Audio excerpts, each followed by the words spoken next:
काला धनवा लेके आइए कि देश की स्थिति इतनी फकीरों वाली ना हो कि अपने सैनिकों को पैसा देने को ना पड़े, तो अग्निवीर जैसी घटिया और वाहियात योजना लाना पड़े। एटलीस्ट पैसा उसके लिए तो लाइए। हम लोग थोड़े भीख मांगा बैठा लगे हम आपको पैसा के लिए मांग रहे हैं यहाँ पे।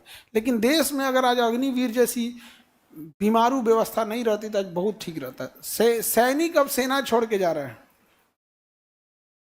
बिहार पुलिस के जॉब में बहुत सारे सैनिक आए हैं, कहें कि सर अग्निवीर हो गया है तो आखिर 2 साल बाद वो हटेबे करेगा। उसका 2 साल हो गया था अग्निवीर में, तो 2 साल बाद हटेबे करेगा। तो अभी हम आ जाते हैं यहाँ पे। सोचो देश की स्थिति उस समय क्या होगी जब अग्निवीर से हटाए गए युवाओं को, यदि कोई जैसे कश्मीर में अभी आतंकवादी हैं या छत्तीसगढ़ में नक्सल हैं, तो नक्सली क्या करते हैं, अपने ट्रेनिंग देते हैं, छुप के ट्रेनिंग देते हैं। अब नक्सली और आतंकवादी दिमाग लगाएंगे, ट्रेनिंग देने की क्या जरूरत है, अग्निवीर में भेज दो। अगर दिल से अग्निवीर में जा रहा है तो बहुत अच्छी चीज है, लेकिन अगर कोई प्लांट कर रहा है उसको तो 4 साल बाद निकलेगा। अब तो आपका हर हथियार जानता है, आपसे बात करने का तरीका, आपका कोड सिग्नल सब जानता है आपको।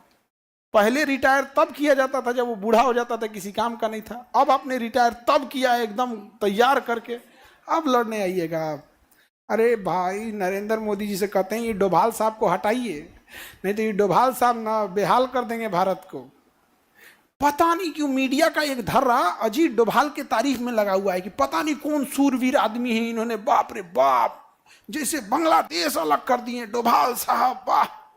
अरे भाई ना आपसे नक्सल कंट्रोल हुआ ना कश्मीर कंट्रोल हुआ, डोभाल डोभाल यहाँ पे। स्विट्जरलैंड दुनिया में इतना आगे चला गया, इससे लाख गुना खूबसूरत कश्मीर है, स्विट्जरलैंड से लाख गुना। लेकिन बताओ कौन जाता है पर्यटन में, जिसके पास पैसा है। और पैसा वाला आदमी शांति खोजता है, सुरक्षा खोजता है, प्राइवेसी खोजता है। तो प्राइवेसी बहुत ज़रूरी होती है। आप स्विट्जरलैंड में अगर अब मान के चलो शाहरुख खान स्विट्जरलैंड में चल जाएगा ना, कोई फोटो के लिए तंग नहीं करेगा, क्योंकि उसको उस मेंटेलिटी के लोग जानते हैं। आप ताज होटल में नीचे बैठ के, अब कभी ताज होटल की लॉबी में बैठेंगे नीचे, एक से एक भी वीआईपी होंगे, और वहाँ अगर किसी को फोटो ही मांगना होगा ना तो आप बात कर रहे होंगे तो कुछ नहीं बोलेगा, धीरे से अगर आप साइड में हो गए तो नमस्ते हम आपको जानते हैं, आप अगर फ्री हो तो एक तो नहीं तुम वही आके बैठ जाओ किसी नॉर्मल होटल में नाच दे। शाहरुख खान को छोड़ेगा सर यहाँ, फिर आईबो नहीं करेगा। एक तो अंग्रेज आया था यहाँ मरीन ड्राइव पे, उसको दौड़ा दौड़ा फोटो खींच रहा था, वो घबरा गया था, वो डर गया था, समझ में आ गया। वो जा रहा था ना तो दौड़ा के उसका ई रिक्शा रोक लिया, रुक रुक फोटो खींचता हूँ ना रे, खींचता हूँ, जैतो कहाँ है, खींचता हूँ रे, रुक रे। उसके बाद हम कहेंगे कि हमारे यहाँ फैक्ट्रीज क्यों नहीं आती। बिल गेट्स आएगा तुमको सतुआ खाने, हाँ क्या देखने, तुम्हारे खटिया पे बैठने सतुआ खाने, बहसबाजी के सिवा हम लोग सीखे क्या है। यही सब चीजें तबाह हो गया। स्विट्जरलैंड आज दुनिया में सबसे आगे, पर्यटन में सबसे आगे स्विट्जरलैंड। पर्यटन एक ऐसा चीज होता है ना जिसमें आपको अपने जेब से कुछ नहीं लगाना है, वो देगा, वो आएगा तो देगा। यहाँ पे उतरेगा ज्यूरिख एयरपोर्ट पर, उतरता वहां पे चालू पैसा अब छापना चालू, लेके आएगा इतना, जाएगा तो बस किराया भर लेके वापस जाएगा। यहाँ पर होटल लेगा, रेस्टोरेंट लेगा, गाड़ी बुक करेगा, कहीं घूमने जाएगा, जब तक है तब तक वो पैसा बिछा रहा है। हाँ हाँ, कुछ भी पर्यटक आया तो क्या होगा, पैसा बिछाएगा।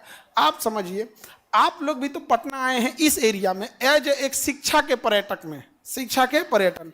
यहाँ रिक्शा से लेके ठेला, होटल, किराना की दुकान, तुम कुछ भी देखो, यहाँ का हर एक चीज आप ही के भरोसे चल रहा है, हर एक चीज आपके भरोसे चल रहा है। जिस दिन अगर यहाँ अशांति फैली आप छोड़ देंगे, शिफ्ट हो जाएंगे। कोरोना के टाइम पे ये लोग रो रहे थे, आज जो अकड़ रहे हैं ना, कोरोना के टाइम पे रो रहे थे लोग, कुछ बचा ही नहीं था यहाँ पे। तो स्विट्जरलैंड पर्यटक के मामले में पूरी दुनिया में सबसे बेस्ट कौन है?